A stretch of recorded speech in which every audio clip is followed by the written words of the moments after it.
J'enregistre. Alors, donc, on continue toujours dans notre étude. On avait vu hier donc un enchaînement d'idées assez importantes. Que, en fait, il y a donc toujours cette notion qu'il faut que vous ayez bien à l'esprit, c'est que dans le système, comment Dieu a créé l'univers, enfin tout le monde tout entier, il y a eu donc bien sûr plusieurs contractions. Il y a un système d'une contraction première qui a été celle où la lumière infinie de Dieu a été retirée pour laisser la place à un espace. Dans cet espace qu'on appelle le halal en hébreu, ça veut dire un espace en fait, eh bien, a été donc l'emplacement de l'enchaînement de tous les mondes qui vont être créés, toute la succession des mondes de manière, donc la gradation des mondes en partant du niveau le plus haut jusqu'au plus bas. Et donc, pour pouvoir se faire, Dieu, une fois qu'il a créé donc cette partie donc qu'on appelle le halal, donc cet espace, eh bien donc il a réintroduit dans cet espace un faisceau de lumière qui était en fait à son sommet relié toujours à la lumière infinie et qui ce faisceau a été donc de descendant de gradation en gradation à l'intérieur du halal, donc à l'image d'une sphère, hein. Prenez l'image d'une sphère comme un ballon. Donc il y a donc ce faisceau qui rentre au fur et à mesure à l'intérieur, et plus le faisceau va descendre, et plus il va être contracté, et plus il sera éloigné de sa source, qui est donc la lumière infinie qui entoure l'ensemble de la sphère qui se trouve tout autour. Et bien le faisceau descendant va créer au fur et à mesure donc des entités, des existences qu'on appelle des yesh. Il ne s'agit bien sûr pas du tout de notion de corps, de notion de matérialité, puisque seul dans notre monde, qui est le monde d'ici-bas, le dernier monde, le monde d'Asiya, qui est en fait la fin du parcours, qui est en fait l'objectif désiré par Dieu, existe la notion de matière.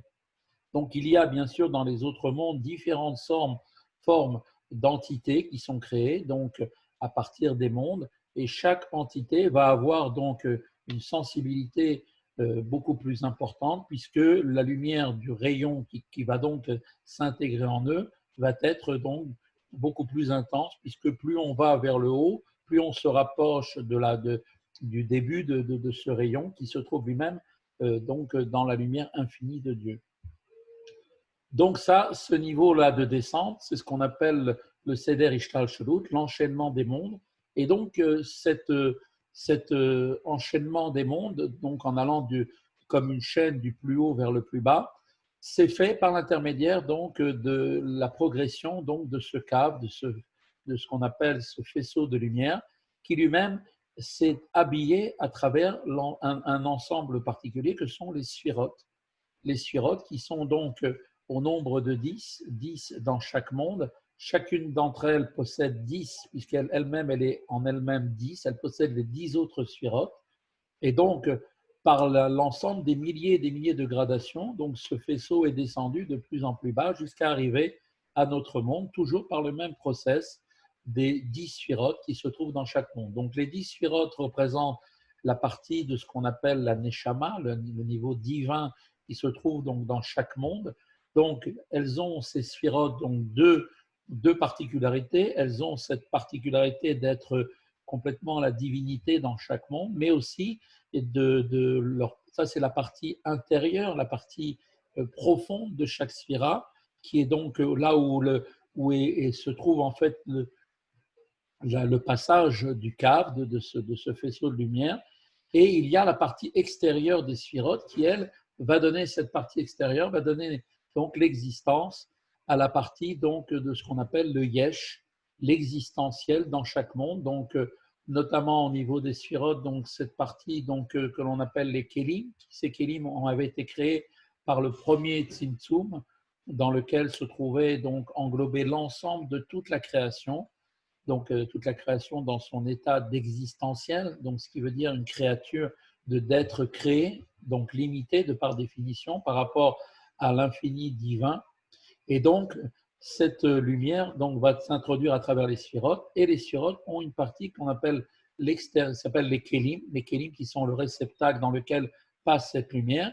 Et maintenant les kélim eux-mêmes ont une partie, donc trois parties, une partie intérieure, une partie médiane au milieu et une partie extérieure. C'est la partie extérieure des Kélim qui a donc donné l'existence donc à des êtres que sont les âmes des anges au niveau de cette union qui s'est faite, donc ce qu'on appelle les Neshikim, les baisers, d'accord, qui se font au niveau de la sphira de Chokhmah et de Bina, et a donné naissance, toujours on parle dans Hatzilut, tout cela, et bien sûr, deuxième forme d'existence qui a été donnée, de naissance, et bien la naissance des âmes juives qui, elles, proviennent de ce qu'on appelle l'union donc de Zun.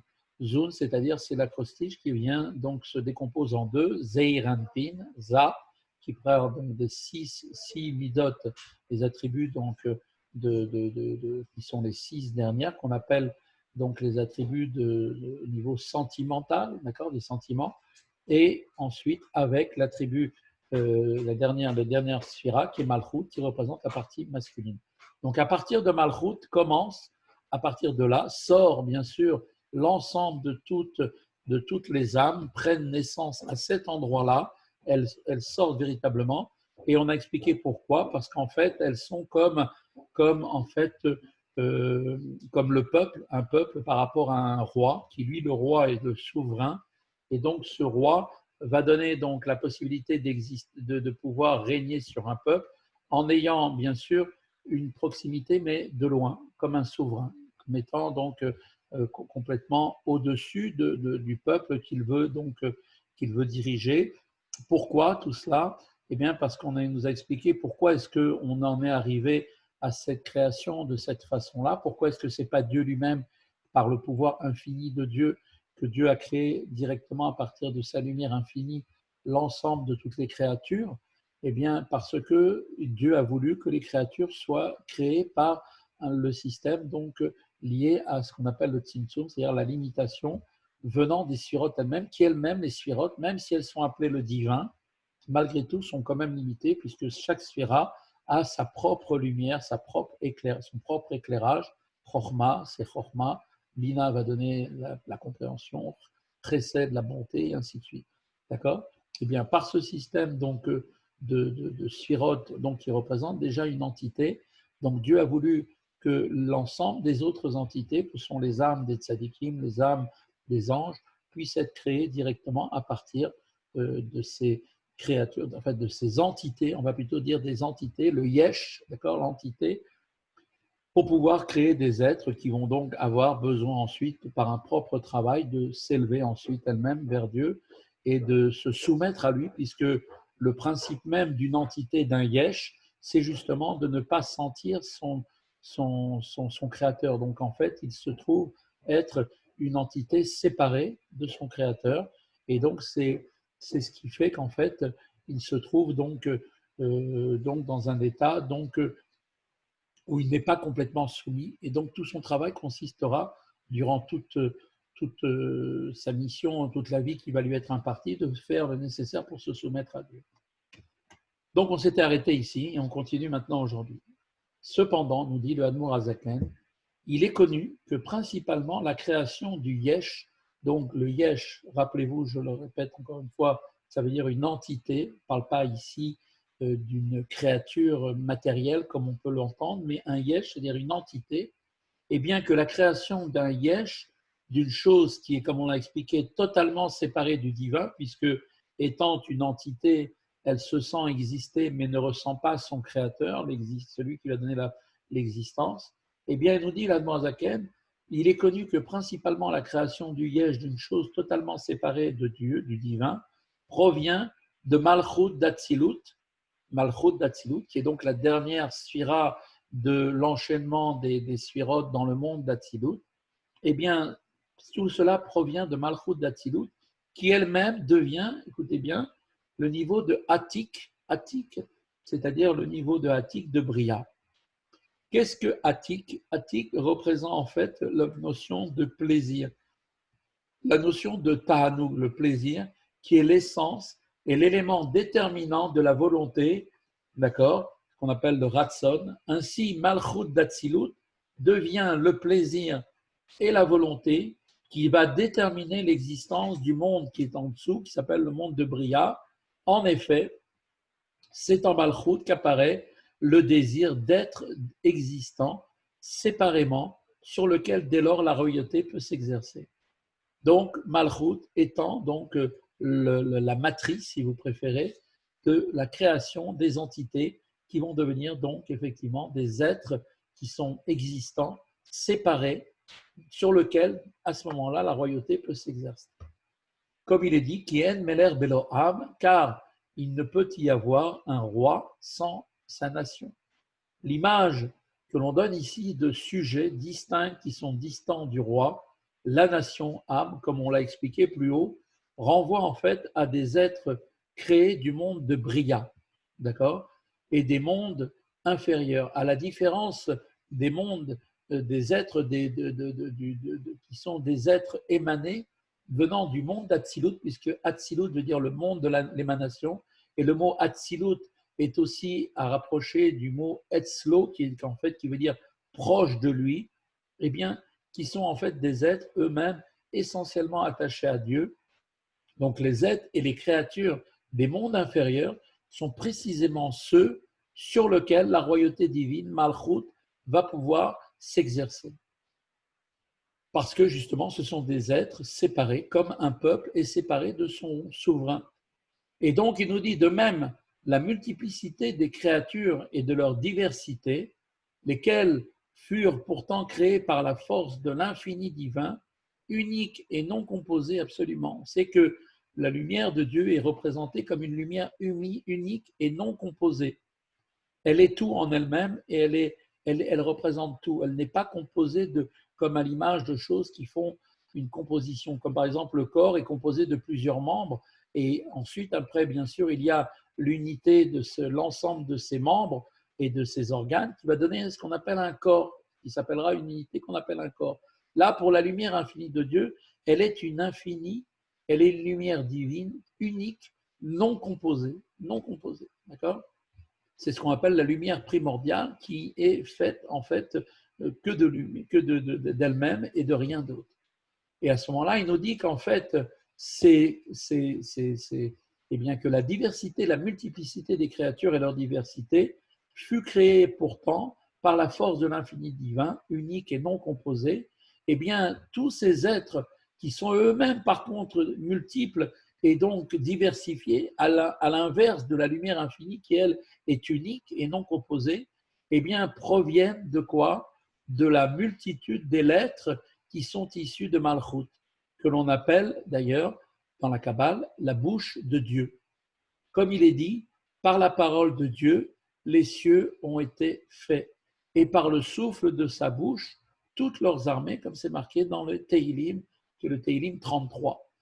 Donc on voit là-bas qu'en fait, il y a effectivement une source qui est la lumière infinie divine, unique et non composée, mais qui va, par l'intermédiaire de la bouche de Malchut, qui est représentée par Malchut, la bouche de Dieu, qui est représentée par Malchut, eh bien, il va y avoir donc la prononciation de mots et de lettres qui représentent en fait les 10 paroles qui ont créé l'univers au moment de la création du monde. Et donc, ces lettres-là, qui sont issues de Malchut, sont effectivement nombreuses. Et du fait qu'elles sont nombreuses, elles peuvent donner la possibilité de combinaisons nombreuses, puisque à partir des lettres, on peut former différents mots. D'accord ? Et ce sont bien sûr là aussi l'expression donc de la bouche de Dieu et principalement des 5 organes de la parole divine qui correspondent aussi en parallèle, si on peut dire, aux 5 organes physiques de la phonation dont sont issus, qui elles-mêmes sont issues des 5 Gevurot de Nukva, c'est-à-dire qui représentent la participation de le fait de prononcer, c'est-à-dire de couper, de morceler les choses en mots. Et un souffle, au départ, la parole est un souffle unique, qui ce souffle unique va ensuite être coupé, départagé en morceaux par les cinq organes physiques de la phonation, que sont la langue, les lèvres, la bouche, les dents, d'accord, et le souffle, bien sûr, donc le palais aussi. Voilà. Donc ces 5 types de phonation vont donner des lettres qui auront donc une sonorité qui sera différente selon qu'on aura utilisé un des 5 organe physique de la phonation. Et il nous dit donc c'est pour cette raison qu'effectivement, à partir de la lumière infinie de Dieu, qui elle-même est pourtant unique et non composée, a pu être créé des êtres, multitude d'êtres et parce que justement, elle provient donc des lettres qui sont issues, ces créatures, ces lettres sont issues de Malchut, appelée la bouche de Dieu, qui donc Dieu, comme on l'a dit, il a créé le monde par la parole et par le souffle. Donc la parole fait référence aux cinq, donc les cinq, si on peut dire, les cinq organes physiques de la phonation chez Dieu, si on peut dire comme pour nous ici, donc qui vont permettre de découper ce souffle en des mots et en des lettres avec des prononciations différentes. Et cela s'appelle comment? On les appelle les cinq Gevurot, les cinq donc Gevurot de Nukva, c'est-à-dire de Malchut.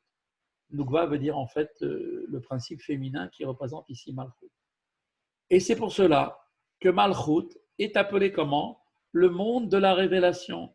Alma Deidgalia, le monde de la révélation. Pourquoi? Car c'est en elle que se révèle le pouvoir de la lumière infinie de créer donc ex nihilo, donc des créatures, sans avoir recours à un processus de cause à effet.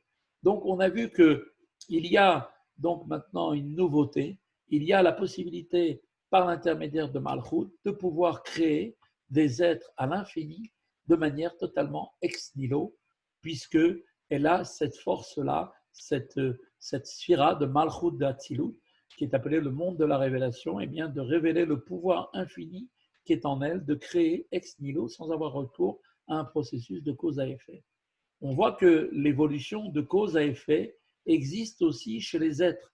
La création ex nihilo, en revanche, est totalement exclusive et unique au pouvoir de l'infini divin. Celui-ci, comme on peut le voir, se révèle précisément en Malchut d'Atzilut, c'est-à-dire la dernière sphira du monde d'Atzilut, eh bien, est l'endroit où va se révéler la lumière infinie de Dieu. En revanche, les 9 premières sphirotes qui précèdent Malchut d'Atzilut émanent, eux, par le principe d'une évolution de cause à effet, que l'on a appelé en hébreu Ila et Alul. Ila, c'est la cause, Alul veut dire l'effet. Donc, la lumière infinie étant revêtue de Chokhmah uniquement, donc, puisque la lumière de Dieu s'est revêtue dans Chokhmah, Chokhmah a par ainsi ce système de cause à effet donné naissance à Bina, qui Bina a donné naissance à Da'at, qui Da'at a donné naissance à Chesed, qui Chesed a donné naissance à Gvura, et ainsi de suite. Tout ça dans un système de cause à effet, puisque l'ensemble de l'impulsion du départ s'est fait à partir de Chokhmah. Chokhmah qui, elle, procède de l'Ensof, d'accord, d'une manière qui s'apparente à une forme de Yesh Me'ain, ainsi qu'il est dit, la Chokhmah elle-même, Chokhmah Me'ain Timsa. La Chokhmah émane donc du Aïn, c'est-à-dire que la lumière infinie se revêt dans un premier temps de Chokhmah, et à travers celle-ci, va illuminer donc les autres sphirotes par le principe de cause à effet. Et donc, il a été dit précédemment que la création est le pouvoir exclusif de l'Ensof. Donc, on voit que tout vient de la lumière infinie. Et il a été dit aussi que cette œuvre procède principalement, donc, comme on avait dit tout à l'heure, de Malchut, qui Malchut a le pouvoir de créer tous les êtres à partir du néant ex nihilo. Et là, il n'y a aucune contradiction, parce que la lumière infinie de Dieu va procéder par deux, si on peut dire par deux cheminements. Il y a le premier cheminement qui se fait par l'intermédiaire de Chokhmah, qui va précéder dans un système de cause à effet pour descendre d'une sphira à l'autre. Et quand on arrive à Malchut, eh bien, ce n'est plus le système de cause à effet, mais ça devient en fait la création ex nihilo, puisque la lumière infinie de Dieu se révèle telle qu'elle est en haut, directement dans Malchut, qui elle-même a le pouvoir ensuite de créer tous ces milliers et milliers de créatures et de mondes.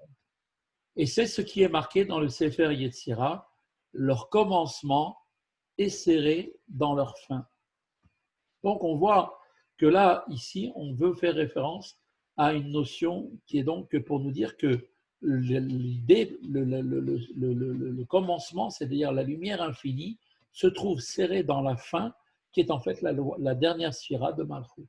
Donc on voit que dans le schéma des sphirotes, le point de commencement, c'est-à-dire le degré d'origine qui précède et qui transcende même ce qui est situé en tête, se retrouve dans la fin, c'est-à-dire dans le terme ultime de la série des sphirotes, qui est Malchut, et de façon plus marquée encore dans les degrés supérieurs, y compris la tête, que l'on appelle Chokhmah. Ainsi, donc, on voit que la sphira de Keter, que l'on appelle le commencement, puisque Keter représente la couronne est au-dessus de la tête, donc cela fait référence, cette notion d'au-dessus de la tête, à la dimension qui est déjà au niveau de l'infini, avant le niveau de Chokhmah, d'existence des sphirotes. Eh bien, ce niveau de Keter, eh bien, qui précède donc et transcende la sphira de Chokhmah, qui est la tête, eh bien, elle est la première, qui est donc Chokhmah, la première des sphirotes. Dans ce niveau de Keter, la première sphira, se retrouve la fin, la dernière des sphirotes, qui est la sphira de Malchut. Donc, on voit ici qu'il y a une relation directe entre Keter et la dernière sphira, qui est Malchut.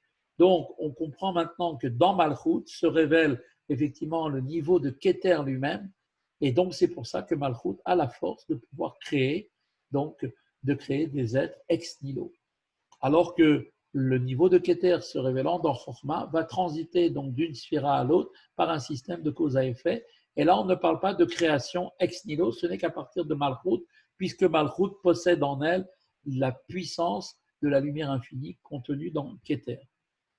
Pourquoi? Parce que Keter est l'intermédiaire, il est l'intermédiaire entre l'émanateur, c'est-à-dire Dieu, et les êtres émanés.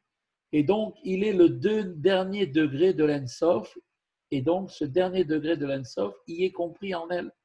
Donc, tout intermédiaire, en l'occurrence, comme on le sait, de la sphira, en l'occurrence, ici on parle de la sphira de Keter, on sait que tout intermédiaire partage nécessairement certains aspects des deux degrés entre lesquels il fait le pont.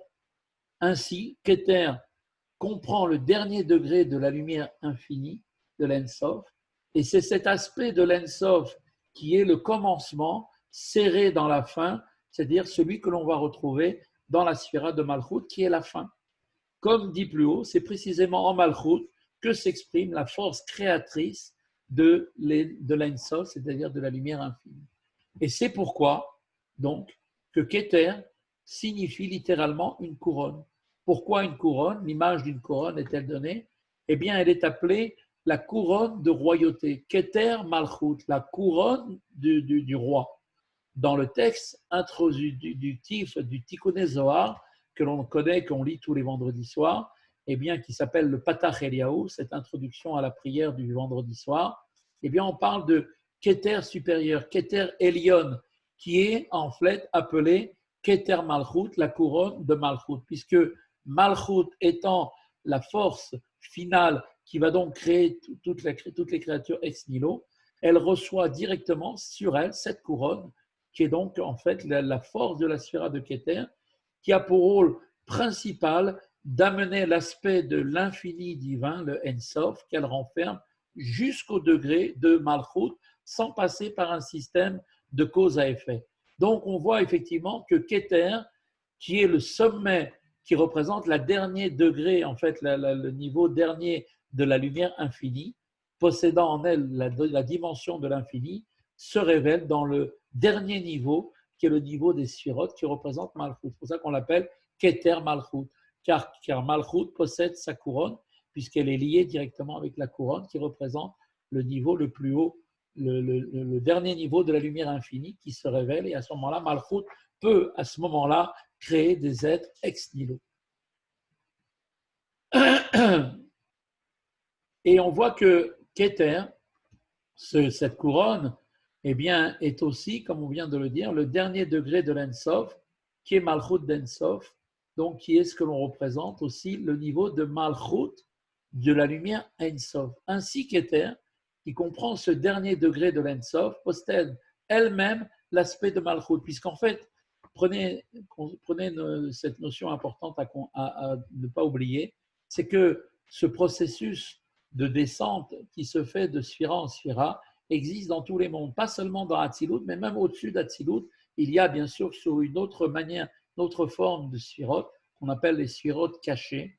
Eh bien, il y a ce même processus. Dans Ensof, dans la lumière infinie, se trouve, si on peut dire, une sorte de gradation avec ces niveaux-là que l'on va retrouver de Sphirot. Et la dernière sphira de la lumière infinie, ce qu'on appelle le Ensof, eh bien, c'est Keter.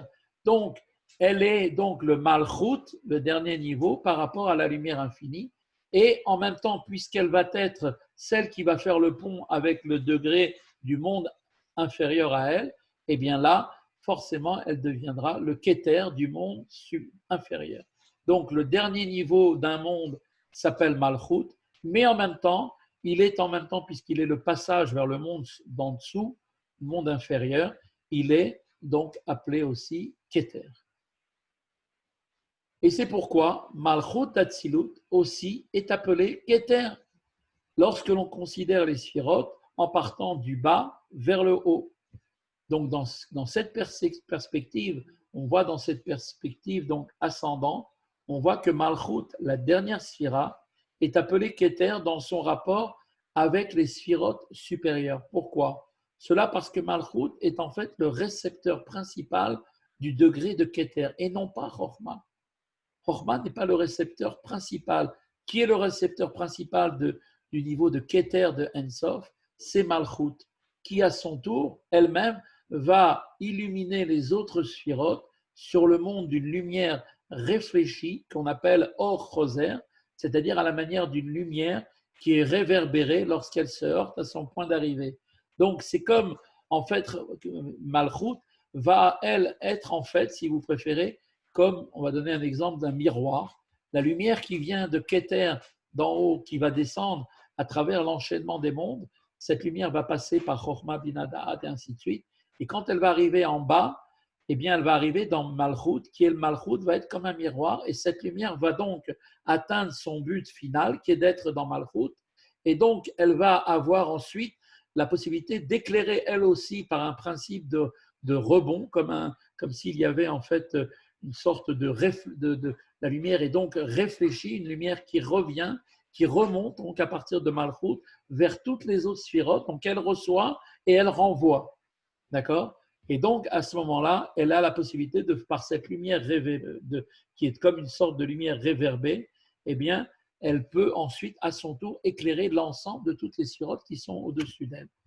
Ce qu'on vient de dire concerne l'expression où l'on dit que le pouvoir créateur de l'Ensof se trouve en Malchut, puisque, à partir de Malchut, sont créés des êtres qui perçoivent leur existence comme étant distincts et séparés du Créateur. Cependant, du fait même de cette perception, on ne peut pas parler ici d'une révélation de la lumière divine, puisque les créatures montrent bien qu'elles sont bien des existences à part entière, mais complètement séparées, puisqu'elles ne ressentent pas leur Créateur. Donc Rabbi Shimon Zalman va donc à présent maintenant examiner les voies par lesquelles Malchut participe aussi d'une révélation de l'infini divin. Cette révélation donc se réalise dans la naissance et la venue à l'existence des âmes au sein de la création, lesquelles ces âmes participent, comme on l'a dit, du divin, telle qu'elle s'inscrit dans les limites d'une création. Ainsi se trouve justifiée l'appellation de monde de la révélation que l'on donne essentiellement, qui est attribuée à Malchut, puisqu'à travers elle, la lumière infinie est révélée à travers la création. Donc, à partir de Malchut, on vient de voir qu'il y a existence des êtres qui vont être formés dans les mondes, des autres mondes, et en même temps, il y a le transfert des âmes vers les mondes inférieurs. Donc, l'âme de chaque chose étant la partie divine, la représentation divine au sein de la création. Il nous dit de plus, on voit que on va mieux encore comprendre ici qu'il n'existe pas de contradiction donc, par rapport à ce qu'on a exposé précédemment, puisque la création des âmes, comme on l'avait dit, dépend d'Atik, et bien aussi bien donc et aussi le développement et les palais. Donc rappelez-vous. Donc de plus, nous dit l'Admorazaken, la création des âmes est issue de Malchut, de sorte que l'âme devienne un yesh, c'est-à-dire une entité et une chose séparée en soi dans le monde de Bria, en dépit de sa nature divine. Donc en Atzilut, les âmes relèvent du divin, d'accord? et n'apparaissent pas comme des entités distinctes. Ce n'est que seulement au niveau de Bria que l'âme se constitue comme une existence distincte et séparée. Pourtant, elle garde l'âme, sa nature divine. Ainsi, donc, l'âme porte le divin au sein de la création. Et donc, cette âme-là va donc habiter chacune des créatures. Et c'est pour ça qu'au fond de chacun d'entre nous, nous possédons cette âme, cette âme est la partie divine qui est en nous. Ce qui est appelé en fait une naissance, une leïda, qui est en fait un processus qui fait appel à une force qui transcende de l'Ensof, venant de l'Ensof, comme l'ouverture de la mer Rouge, qui, comme l'explique le Zohar, dépend de la dimension de Atik, qui Atik lui-même veut dire, en fait, l'étymologie du mot signifie, Atik veut dire retrait, quelque chose qui est séparé, qui est décollé. La séparation d'avec les mondes créés et le niveau intérieur, c'est-à-dire le monde de Keter, le degré extérieur, c'est-à-dire étant appelé lui-même Arich, et Atik étant le degré final de l'Ensof, alors que Arich est la source des âmes, des êtres émanés. Donc on voit que pour pouvoir créer les âmes, créer ces âmes qui vont descendre dans ces mondes, les mondes inférieurs que sont à partir du monde de Bria, pour arriver jusqu'à notre monde, eh bien, il faut qu'ils viennent d'une force très très haute qui est le niveau de Attik, qui représente en fait le dernier degré de la lumière infinie. Et donc ce degré est appelé détaché, parce qu'il faut qu'il soit détaché pour pouvoir créer les êtres qui vont être des êtres finis. La Kabbale établit donc un parallèle entre l'ouverture de la mer Rouge et le processus des âmes, qui tient également du pouvoir de l'Ensof. On sait très bien que quand Dieu a fait cette séparation de la mer Rouge, eh bien, cela a été fait par le pouvoir de l'Ensof du degré de quoi? De Attik. Encore une fois, on fait référence à Attik, qui est le niveau du dernier degré de l'Ensof, qui est le niveau de Keter. Rabbi Shneur Zalman va maintenant montrer que ce n'est pas uniquement le processus de naissance des âmes qui requiert le pouvoir de l'Ensof, mais aussi le processus de la gestation que l'on appelle le hibour, qui, même avant leur naissance, eh bien, requiert des lumières supérieures de l'Ensof. C'est-à-dire que même quand les âmes sont au niveau donc, où elles sont en gestation pour devenir, donc ensuite, pour être ensuite libérées comme un enfant qui sort effectivement au moment de sa naissance, eh bien, il requiert des lumières supérieures de l'Ensof. וגם כל גדול הנשמות, כל זעים חדשים מזיווג של שמיני עצרת עד שביעי של פסח, et aussi, on voit après tout le développement après l'ouverture de la mer Rouge qui représente en fait la notion où le peuple, si on peut dire, le peuple juif a commencé à exister à partir véritablement de cet enfantement qui s'est fait avec l'ouverture de la mer Rouge. Ensuite, tout le développement des âmes tout au long des 7 mois depuis l'union de Shmini Atzeret jusqu'au 7e jour de Pessah, eh bien, le 7e jour de Pessah, qui est en fait le jour de l'ouverture de la mer Rouge, eh bien, il y a eu la dimension d'enfantement. Cela fait référence aussi à ce qui se passe dans une naissance. L'enfant étant conçu, au moment où il va sortir, la femme, elle va avoir des os. Donc, il va y avoir effectivement les os qui vont s'ouvrir et l'enfant va pouvoir sortir. À l'image, donc là, de la conception qui s'est faite à Shmini Atzeret, c'est-à-dire le 8e jour de Sukkot, a commencé la conception du peuple juif, l'âme de tout le peuple juif, et qui a pu sortir effectivement au moment de Pessah. La Kabbale explique que la conjonction céleste qui marque la conception des âmes se produit à Shmini Atzeret, alors que la naissance des âmes a lieu le 7e jour de Pessah, qui est le temps de l'ouverture de la mer.